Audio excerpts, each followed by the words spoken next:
Granada Oscura de Custodio Pérez. Reinterpretación. Capítulo 1. Donde empieza la sombra. Granada no se mostraba, se insinuaba. A esa hora de la noche, la ciudad parecía recogida sobre sí misma, como si escuchara. Las calles del Albaicín, estrechas y empinadas, se hundían en una penumbra espesa donde la luz de las farolas no iluminaba, apenas señalaba. Nada en Granada era del todo claro, pensó Álvaro mientras cerraba la puerta del coche con un sonido seco que resonó más de lo esperado. El eco tardó en apagarse. Hacía años que no caminaba por allí. Aún así, sus pies parecían recordar el camino mejor que su memoria. Cada paso sobre el empedrado levantaba una sensación incómoda, una mezcla de familiaridad y advertencia, como si la ciudad lo reconociera y no le diera la bienvenida. La casa apareció al final de la calle, encajada entre otras dos, oscura, silenciosa. No destacaba por nada en especial, y sin embargo resultaba imposible ignorarla. El balcón de hierro proyectaba una sombra torcida sobre la fachada. Las ventanas estaban cerradas. Observaban. Álvaro introdujo la llave con cuidado. El mecanismo giró lentamente, demasiado lentamente, y durante un instante tuvo la absurda sensación de que la puerta estaba decidiendo si abrirse o no. Cuando finalmente cedió, un aire frío y rancio escapó del interior, cargado de polvo y de algo más antiguo. Encendió la luz del recibidor. El parpadeo inicial fue breve, pero suficiente para revelar las sombras antes de que se replegaran a los rincones. La casa estaba vacía. Eso era evidente, y aún así no se sentía solo. Subió las escaleras sin prisa. Cada peldaño crujía de forma distinta, como si respondiera a un peso que no terminaba de reconocer. En la segunda planta, al fondo del pasillo, estaba el despacho. La puerta permanecía cerrada, igual que el día en que se marchó. Se detuvo antes de tocar el pomo. Aquel cuarto había pertenecido a su padre. Nadie había vuelto a entrar desde su muerte. Nadie. Hasta ahora. La llamada de aquella tarde seguía resonándole en la cabeza, imprecisa, inquietante. «Hay cosas que no cuadran», le habían dicho, y tu padre sabía más de lo que parecía. Abrió la puerta. El despacho conservaba un orden casi obsesivo. Libros alineados, papeles apilados, la silla ligeramente girada hacia el escritorio. Sobre la mesa, una carpeta de cartón destacaba por su posición exacta, colocada en el centro, como si esperara ser encontrada. Álvaro la abrió con cuidado. Dentro había recortes de periódicos antiguos, fotografías en blanco y negro, anotaciones escritas con una letra nerviosa. Calles, fechas, nombres subrayados varias veces. Granada se repetía en cada página, pero no como una ciudad, sino como un mapa de heridas. Al margen de varias hojas aparecía siempre la misma palabra, escrita con distinta presión, como si quien la trazó hubiera dudado o insistido. Oscura. Oscura. Un ruido apagado llegó desde la planta baja. Álvaro levantó la vista. El silencio que siguió fue más inquietante que el sonido. Cerró la carpeta despacio, consciente de una certeza incómoda que empezaba a tomar forma. Había cosas en Granada que preferían permanecer ocultas, y alguien o algo acababa de notar su regreso. Capítulo 2. Lo que no se nombra. Álvaro tardó varios segundos en decidirse a bajar. No sabía qué esperaba encontrar en la planta baja, pero tenía la certeza de que no era nada bueno. La casa había recuperado su silencio habitual, aunque ya no era un silencio neutro. Era denso, cargado, como si algo hubiera ocurrido y se negara a explicarse. Descendió los escalones despacio, apoyando la mano en la pared. El tacto frío del yeso le devolvió una sensación incómoda, casi húmeda. Al llegar al recibidor, encendió la luz. Nada parecía fuera de lugar. La puerta seguía cerrada, las ventanas intactas. Aún así, el aire había cambiado. Recorrió el salón con la mirada. Los muebles cubiertos con sábanas parecían figuras agachadas, pacientes. Recordó cómo su padre se sentaba allí al anochecer, sin encender la televisión, mirando a la nada. En aquel entonces le había parecido una manía más. Ahora no estaba tan seguro. Volvió al despacho. La carpeta seguía sobre el escritorio, cerrada, exactamente donde la había dejado. Se sentó en la silla, que protestó con un crujido seco, y respiró hondo antes de abrirla de nuevo. Esta vez fue con más calma, como si temiera que el contenido pudiera cambiar si lo hacía demasiado rápido. Las anotaciones no seguían un orden evidente. No había fechas consecutivas ni conclusiones claras, solo fragmentos, pistas inconexas, calles que se repetían. Su padre había recorrido Granada durante años, pero no la Granada visible, no la de los turistas ni la de las postales. Era otra ciudad. Una fotografía llamó su atención. Mostraba un callejón estrecho, apenas iluminado, con una pintada borrosa en la pared del fondo. Álvaro acercó el rostro. Reconoció el lugar. Estaba cerca del Darro, pero apartado del tránsito habitual, un sitio por el que uno pasaba sin detenerse. Al dorso de la imagen, una frase escrita a mano: «Aquí empezó todo». Un escalofrío le recorrió la espalda. Siguió revisando el contenido hasta encontrar una libreta pequeña, escondida entre los recortes. No la había visto antes. La abrió por la primera página. La letra era la misma, pero más irregular, como si hubiera sido escrita con prisa o bajo tensión. No es una leyenda, no es historia, es repetición. Las páginas siguientes hablaban de desapariciones antiguas, de sucesos mal documentados, de nombres que no aparecían en ningún archivo oficial. Su padre no acusaba a nadie, no sacaba conclusiones, solo describía patrones. Y los patrones, poco a poco, dibujaban algo inquietante. Granada no olvidaba, Granada acumulaba. Un golpe seco sonó contra la ventana. Álvaro se levantó de inmediato. El corazón le dio un salto torpe. Se acercó despacio y apartó la cortina con cuidado. En la calle no había nadie, solo la farola parpadeando y la neblina espesa, inmóvil. Cuando volvió al escritorio, notó algo distinto. La libreta estaba abierta por una página que él no había leído. En ella, una frase destacaba sobre el resto, subrayada varias veces: «Cuando regreses, no estarás solo». Álvaro cerró la libreta con fuerza. Por primera vez desde que había vuelto, entendió que aquello no era una investigación inconclusa. Era una advertencia. Y su padre, de algún modo, había sabido que ese momento acabaría llegando. Fuera, Granada seguía en silencio, pero ya no parecía dispuesta a callar por mucho más tiempo. Capítulo 3. Las calles que recuerdan. Álvaro salió de la casa antes del amanecer. No había dormido. Tampoco lo había intentado. Permanecer allí dentro, rodeado por el silencio y las palabras de su padre, se le había hecho imposible. Granada, a esas horas, ofrecía una calma engañosa. La ciudad parecía vacía, pero no abandonada, nunca lo estaba del todo.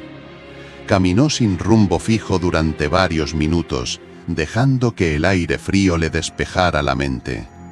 Las calles descendían suavemente hacia el río, retorcidas, estrechas, como si hubieran sido diseñadas para perder a quien no las conociera bien. Álvaro las recordaba, o eso creía. Sin embargo, algo había cambiado, o quizás siempre había estado allí, y él no había sabido verlo.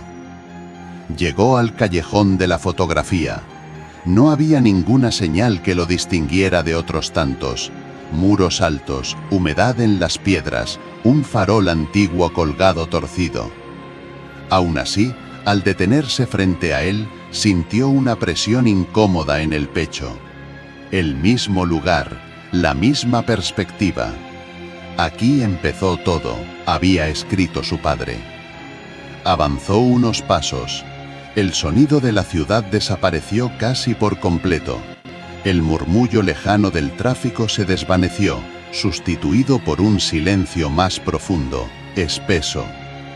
Cada pisada resonaba con un eco apagado, como si el callejón absorbiera el sonido antes de devolverlo. Observó las paredes, pintadas antiguas cubiertas por otras más recientes, nombres tachados, símbolos sin sentido aparente. En uno de los muros, casi borrada por el tiempo, distinguió una marca oscura, irregular. Se acercó. No era pintura. Tampoco parecía humedad. Prefirió no tocarla. Recordó una frase de la libreta: Granada no borra, superpone. Aquello encajaba demasiado bien. La ciudad no ocultaba su pasado, lo enterraba bajo capas sucesivas, esperando a que alguien decidiera escarbar. Un ruido a su espalda lo hizo girarse. No había nadie. Aún así, tuvo la sensación clara de que había sido observado, no desde una ventana, ni desde una esquina, sino desde la propia calle, como si el lugar en sí hubiera reaccionado a su presencia. Permaneció quieto, conteniendo la respiración, hasta que la tensión cedió lentamente. Sacó el móvil del bolsillo. Sin pensarlo demasiado, tomó una fotografía del callejón. La pantalla tardó unos segundos en enfocar. Cuando lo hizo, notó algo extraño. En la imagen, la marca del muro parecía más definida, más oscura, como si la cámara hubiera captado algo que el ojo no terminaba de ver. Guardó el móvil con rapidez. Al salir del callejón, el sonido de la ciudad regresó de golpe. Un coche pasó a lo lejos, una persiana metálica se levantó con estruendo. La normalidad se imponía, brusca, casi violenta. Álvaro respiró hondo, consciente de una certeza incómoda. Había cruzado un límite.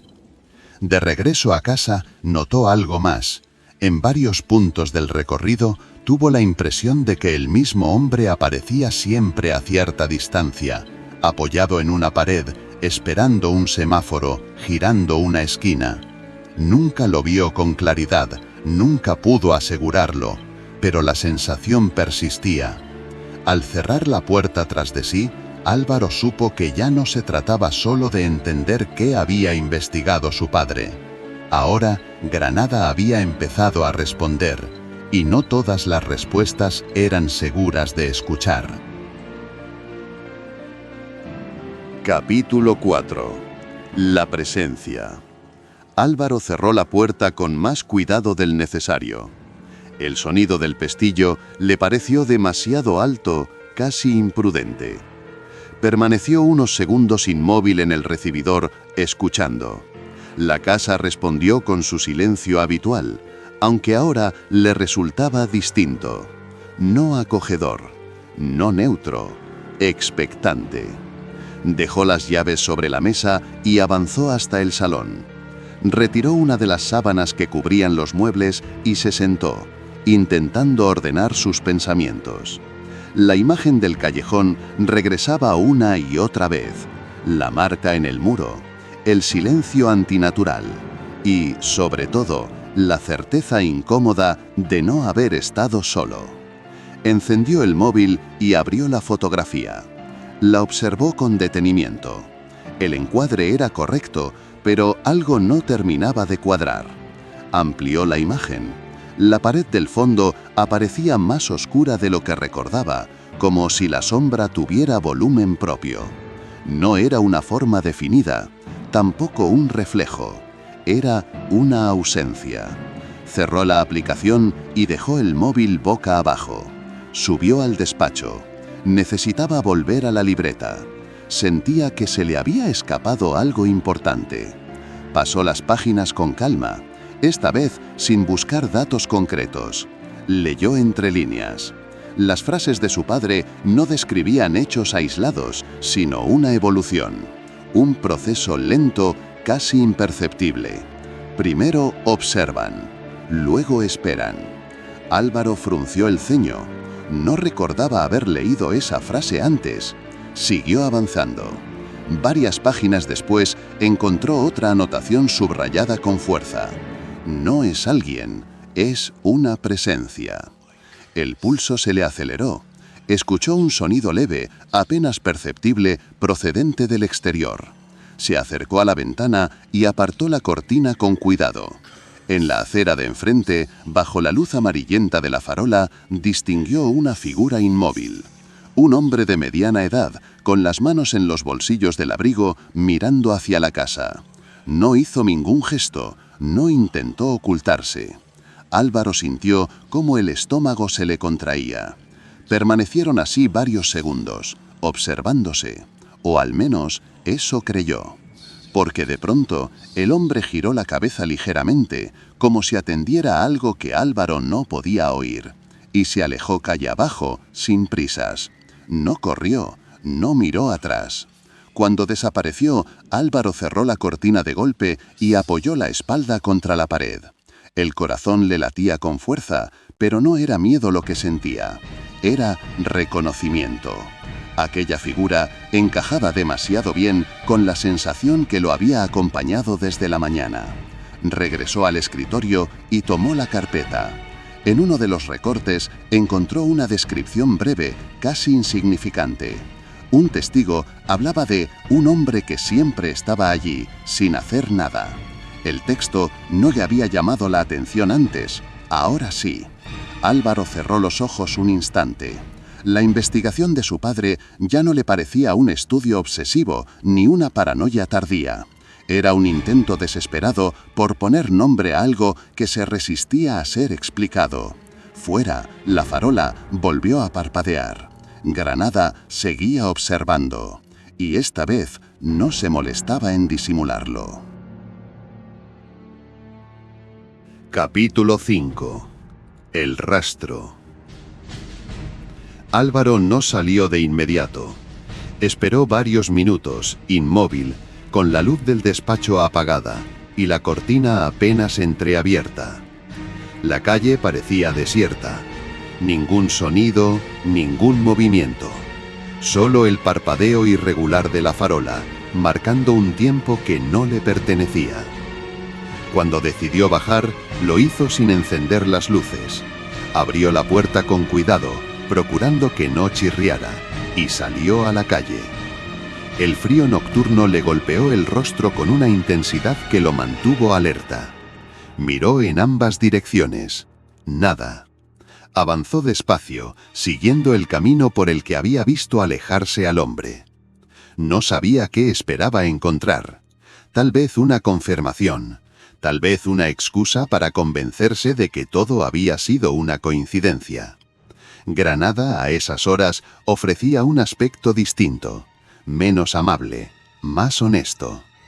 En la esquina siguiente distinguió una sombra que se deslizaba hacia una calle lateral. No era una visión clara, pero le bastó. Aceleró el paso sin correr. El empedrado devolvía el sonido de sus pisadas con un eco irregular, como si la ciudad amplificara su presencia. La figura seguía allí, siempre a la misma distancia. Nunca lo suficientemente cerca como para verla con claridad, nunca tan lejos como para perderla. Álvaro empezó a notar que el recorrido no era casual. Giraban por calles cada vez más estrechas, más antiguas, alejándose de las zonas transitadas. Entraron en un barrio que apenas recordaba. Las fachadas estaban gastadas, las puertas cerradas con cerrojos antiguos. El silencio se hacía más profundo con cada paso. No había farolas en algunos tramos, solo la luz difusa que escapaba de alguna ventana lejana. La sombra se detuvo. Álvaro hizo lo mismo, ocultándose tras un coche aparcado. El hombre estaba de espaldas, inmóvil, parecía escuchar. Durante unos segundos interminables, ninguno se movió. Luego la figura giró ligeramente la cabeza, lo justo para que Álvaro distinguiera un perfil borroso.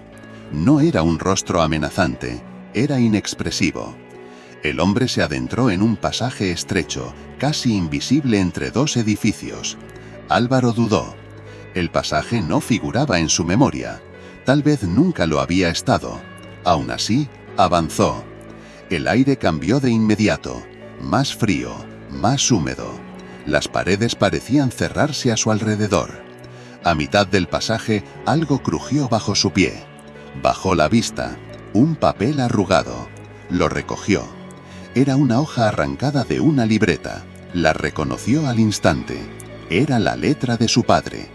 El texto era breve, casi una nota. No los sigas, te encontrarán ellos. Álvaro sintió un vuelco en el estómago. Levantó la mirada. El pasaje estaba vacío. La figura había desaparecido. El silencio volvió a caer, absoluto, antinatural. Retrocedió despacio, consciente de que había cometido un error. Cuando salió de nuevo a la calle principal, respiró aliviado, pero la sensación duró poco. En una pared cercana vio algo que no estaba allí antes, la misma marca oscura del callejón. Granada no solo recordaba, Granada marcaba a quienes se atrevían a seguir el rastro.